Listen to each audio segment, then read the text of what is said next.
Are you filled with the Holy Spirit? Today's verse comes from Acts 2, and it states, "They were all filled with the Holy Spirit and began to speak in other tongues, as the Spirit enabled them." This was the time where Jesus had asked his disciples to go back to Jerusalem when he ascended into heaven and to wait for the Holy Spirit to be given by God. They waited. But wouldn't you know, with God's timing, everything's perfect as usual. It was the time where people were celebrating the Pentecost and Jews came from all over. They were on the second floor, all the disciples praying and waiting.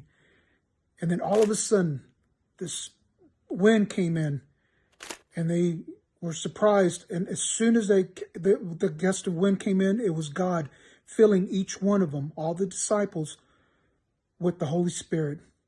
And they began to speak in tongues and languages that nobody had ever practiced or, just came natural to them. And the people downstairs, they thought that they were drunk. And this was in the morning when it happened. And long and behold, all these people were courteous, and they went upstairs, looking around as to what was going on. And all of them were speaking in different languages. And even those that came from afar understood their languages because nobody had ever taught them, and they were speaking their languages.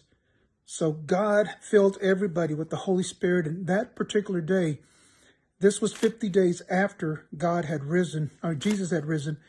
And even that particular time at the Pentecost, Peter went out and preached, and he was able to baptize 3,000 people and fill them with the Holy Spirit, because people were just amazed as to how God works in all of us.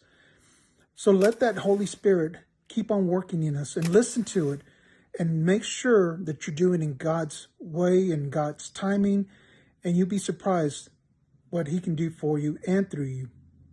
Have a blessed day.